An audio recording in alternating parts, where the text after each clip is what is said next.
ఆడపిల్లలదే తప్పండి. ఎందుకంటే 2024లో 30,000 రేపులు అయ్యాయి అఫీషియల్గా పోలీసు లెక్కల ప్రకారం. అండ్ 2025లో 28,000 రేపులు అయ్యాయి పోలీసుల లెక్కల ప్రకారం. 2026 2027లో కూడా అవుతుంది. ఎవరు చేస్తున్నారు? ఈ హిందువులు, ఈ మగజాతి. ఇంకా అవుతుంది ఎవరు? హిందూ ఆడపిల్లలు, క్రిస్టియన్ ఆడపిల్లలు, ముస్లిం ఆడపిల్లలు, చిన్నపిల్లలు, ముస్లిం మామూలు చీరలో కట్టుకున్న వాళ్ళు, పద్ధతిగా ఉన్న వాళ్ళ మీద రేపులు చేస్తున్నారు. ఇక్కడ ఈ గరికపాటి నరసింహారావు గారు ఏమంటున్నారంటే, టీషర్ట్ అమ్మాయిలు వేసుకుంటే మాకు మూడు వచ్చేస్తుంది, అమ్మాయిలు జీన్ ప్యాంట్లు టీషర్ట్లు వేసుకోకూడదు, పద్ధతిగా చీర కట్టేసుకోవాలి. ఈ శివాజీ అంటున్నారు. గరికపాటి నరసింహారావు గారికి మీకు మూడు వస్తుంది, ఎందుకంటే ఉప్పు కారం తింటున్నారు కాబట్టి. 65 సంవత్సరాల్లో మీ శుల్లి లేచిపోతుంది కాబట్టి రూపాయి బ్లేడ్ పెట్టుకుని కట్ చేసేసుకోండి మీ శుల్లి. శివాజీ నీకు కూడా నీ శుల్లి కట్. ఇక్కడ ప్రాబ్లం ఇక్కడ అమ్మాయిలు, నాకైతే ప్రాబ్లం లేదు, వాళ్ళు ఎలా ఉన్నా నేను చూసి ఆ మగవాడిగా ఆనందిస్తాను, నాకే ప్రాబ్లం.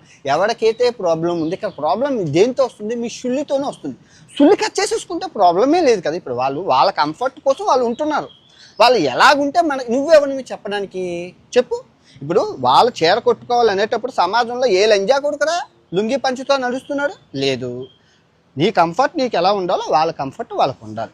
నువ్వు చెడ్డీ టీషర్ట్ వేసుకొని ఎలా నడుస్తున్నావో వాళ్ళు కూడా చెడ్డీ టీషర్ట్తో వాళ్ళు నడుచుకొని వాళ్ళ కంఫర్ట్ వాళ్ళది. వాళ్ళు ఎలా ఉండాలో చెప్పడానికి నువ్వు ఎవనివి? ఆతగానివి. First question.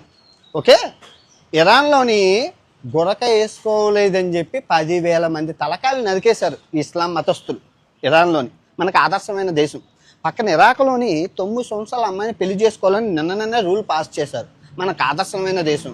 పక్కన ఆఫ్ఘనిస్తాన్లోని ఆడపిల్లలు స్కూల్కి వెళ్ళకూడదు, ఇంట్లోనే ఉండాలి అన్నది ఆదర్శ దేశం. ఇప్పుడు హిందుస్థాన్లోనే చీర కట్టేసుకోవాలి, బట్టలు.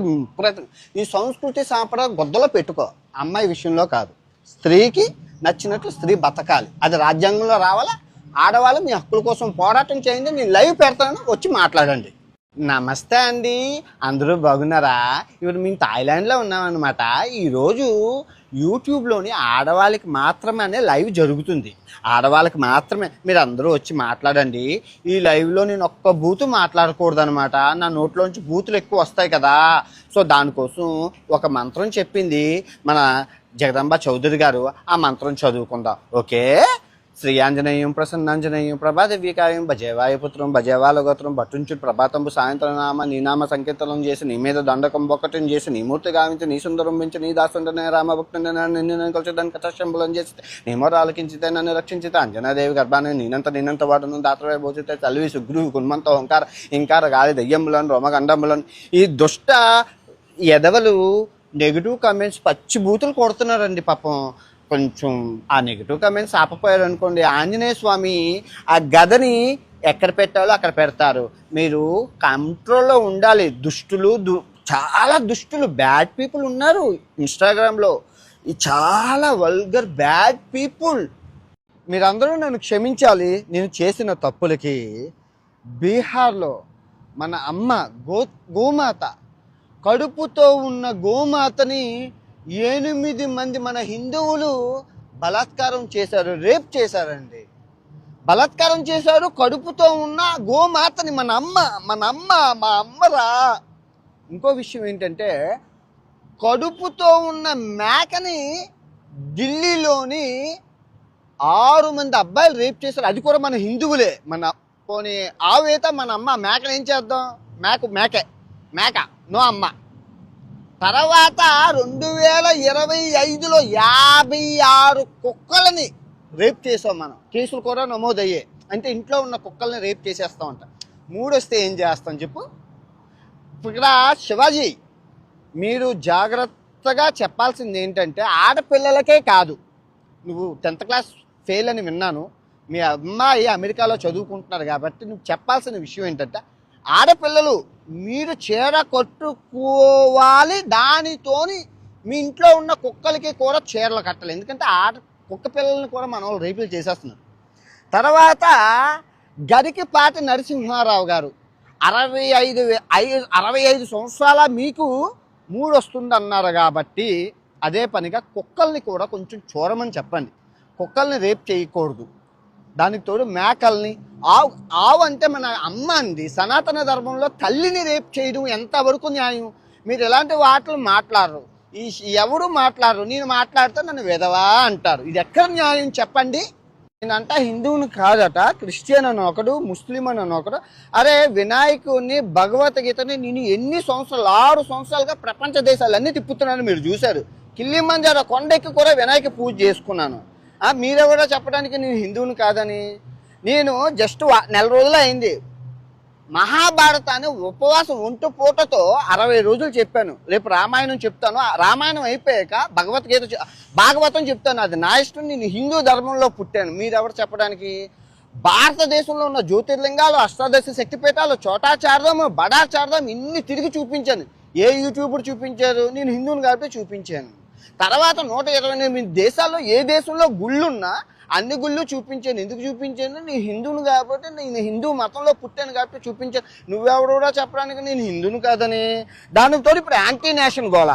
నేను అమెరికాలో ఉన్నానని చెప్పి, ఒకడు దుబాయ్లో ఉన్నానని చెప్పి, ఈ పాస్పోర్ట్ ఫస్ట్ పాస్పోర్ట్ 128 దేశాలు ఈ పాస్పోర్ట్తో తిరిగాను, ఈ పాస్పోర్ట్తో తిరిగాను.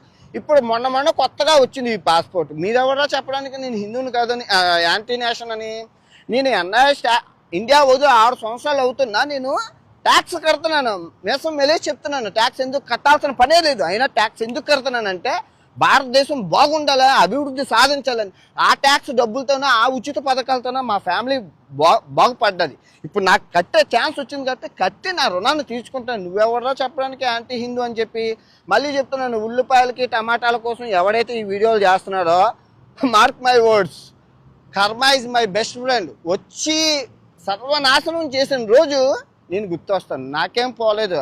6 కోట్ల బ్యాంక్ బ్యాలెన్స్తో, అందమైన ఆరోగ్యంతో, హ్యాపీగా ఆటలాడుకుంటూ ప్రపంచ దేశాలు తిరుగుతున్నాను. ఎండ్ ఆఫ్ ద డే సంకనాకపోయేది నువ్వే మిత్రమా. ద్రౌపది దేవికి, సీతాదేవికి క్షమాపణ చెప్పమంటున్నారు. అదే చేత్తో గరికపాటి గారికి, యాక్టర్ శివాజీ గారికి, తర్వాత హిందూ సంఘాల వాళ్ళకి క్షమాపణలు అడగమంటున్నారు. వినాయకుడి సన్నిధిలోనే నేను క్షమాపణలు కోరుకుంటాను. చెప్పే ముందు నేనేమన్నానండి? ద్రౌపది దేవిని సైంధవుడు, కీచకుడు బలాత్కారం చేయబోయి చచ్చిపోయారు అన్నాను. బలాత్కారం అంటే ఇంగ్లీష్లో ఏంటి? రేపు. తర్వాత సీతాదేవిని రావణాసుడు ఎత్తుకెళ్ళిపోబోయి చచ్చిపోయారు అన్నాను. అంతే. ఇక్కడ చీరలు కట్టుకున్న వాళ్ళు, ఆ మగవాళ్ళు ఏది చేస్తే వాళ్ళు చచ్చిపోయారు. ఇక్కడ 60,000 రేపులు జరిగాయి. సో వీళ్ళు ఇంకా బతికి ఉండి బిర్యానీ తింటున్నారు, మీరేం చేస్తున్నారు అని అడిగి అక్కడ సందర్భం. కానీ అక్కడ అంత చెప్పే ఛాన్స్ లేదు.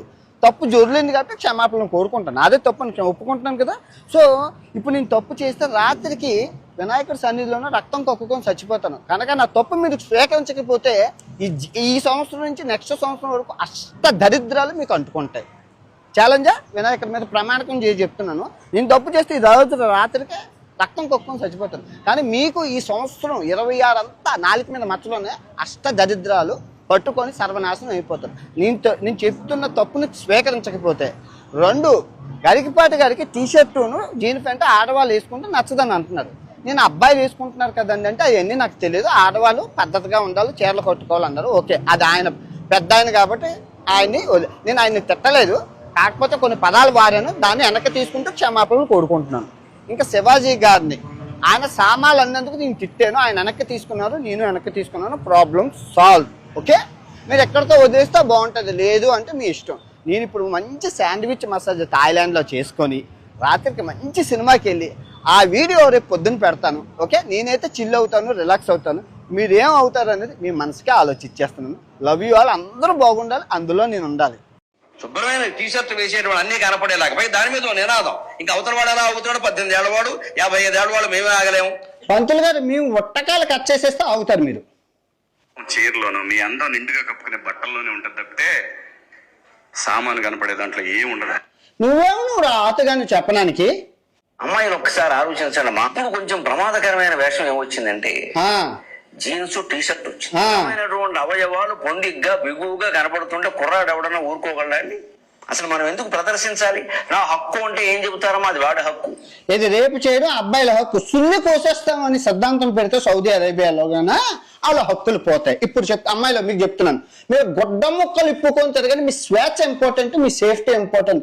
ప్రపంచంలో రాబోయే 100 సంవత్సరాల్లో ఏ ఆతుగాడైనా మిమ్మల్ని ప్రశ్నిస్తే ఈ వీడియో చూపించండి. ఓకే, అబ్బాయిలు మగజాతి చూడండి, ఇది మీ లింగం. మీకు 2 రొట్టెలు ఉంటాయి, చెడ్డీ వేసుకుంటారు, గాలి తగులుతుంది, కొంతమంది లుంగి పంచులు కట్టుకుంటారు పుట్టకాయలకి గాలి తగలడం కోసం, ఇంకొందరు లుంగి పంచులు కట్టుకుంటారు మన పంతులు గారి లాగా గాలి తగలాలి, ఓకే అయిపోయింది. మరి అమ్మాయిలకు అవన్నీ అమ్మాయిలు యోని మార్గం ఇలా ఉంటుంది, ఇదిగోండి గర్భాశయించి పెద్ద పెద్దగా ఉంటుంది, బుర్ర ఇందులోంచి వస్తుంది కాబట్టి. ఇప్పుడు ఎంత పెద్దది ఉంటుంది అనడానికి నీకున్న లింగం ఇక్కడ పెడతావు అనుకో, చూడు ఎంత పెద్దది, ఇంకా దీనికన్నా పెద్దది అనమాట. ఆ బిడ్డ ఇందులో నుంచి వస్తుంది, ఎంత చిన్న కన్నంలో నుంచి, ఎంత గొప్పది. వాళ్ళకి ఎన్ని ప్రాబ్లం ఉంటాయో తెలుసా, ఈ వజైనాలో క్యాన్సర్లు, మొత్తం రక్తం, ఆ 3 రోజులు ఇది అవుతుంది కదా, ఆ 3 రోజులు తర్వాత 10 రోజులు ఇబ్బందులు, కంపులు, జిగురులు, వైట్ దిచ్చది, ఎన్నో రకాల క్యాన్సర్లు, ఎన్నో ఇబ్బందులు, ఎన్నో నొప్పులు ఆడుకుంటాయి. నీకేటుంది పుట్టిన కాంచి వచ్చినంత వరకు ఏ నొప్పి లేదు, నెలకో నొప్పులకి తలనొప్పులు, దానికి తోడు దీని మీద అవి కప్పేసి, తర్వాత డైర్లు కప్పేసి, తర్వాత లంగాలు వేసేసుకొని, ఆ తర్వాత చీర వేసేసుకొని 10 కుర్చీలు నువ్వు రేపు చేసేస్తాను, ఒళ్ళంతా కప్పుకొని తిరగాల. ఇస్లామిక్ మతంలోని, హిందూ మతంలోని చాలా దారుణం. ఒక్క క్రిస్టియన్ మతంలోనే ఆడదానికి స్వేచ్ఛ. అరే బీచుల్లోని అమ్మాయిలు అందరూ హ్యాపీగా లేరు, గాలి తగలాలయ్యా, నీకు గాలి తగిలినట్లు వాళ్ళకి గాలి తగలాలయ్యా. నువ్వు రేపే చేసేస్తాను అంటున్నావు. సీతాదేవి తర్వాత ద్రౌపది ఏ టీషర్ట్లు వేసుకున్నారా రేపులు అయ్యాయి. ఆ రోజుల్లోనే రేపు మగవాడికి చెప్పాలా రేపులు చేయకూడదని చెప్పి. అందరు ఇప్పుడు థాయిలాండ్లో ఉన్నాము, తల్లి చెల్లి మా అమ్మ నాన్న అమ్మమ్మ అందరూ కలిపి ఉన్నారు. వాళ్ళ కొడుకు చెల్లి ఏదో తెలుసు, తల్లి ఏదో తెలుసు, బికినీలతోని బోసుగొడ్డలతోనే ఉన్నారా, ఆడికి తెలుసు. ఆ సిద్ధాంతం నేర్పించాలి. పరాయి స్త్రీని తల్లిలాగా చెల్లిలాగా చూడాలని కన్న తల్లి కన్న తండ్రి నేర్పించాలి. ఆడదాని ఇబ్బందులు తెలియాలంటే సెక్స్ ఎడ్యుకేషన్ పిల్లలకి చెప్తే అర్థం అవుతుందమ్మా. వీళ్ళు లంజా కొడుకులకు తెలీదు. మొన్న పద్ధతిగా చీర కొట్టుకొని వెళ్ళిన ఆ అమ్మాయిని 6 రేపు చేసి నోట్లో వచ్చపోసారు. అటు మొన్న కాశీలో 20 మంది అబ్బాయిలు కలిపి ఒక అమ్మాయిని ఓయే రూమ్ లో రేపు చేశారు. మొన్న 8 ఏళ్ళ అమ్మాయిని మన ఆంధ్రప్రదేశ్ లోని స్కూల్కి పద్ధతి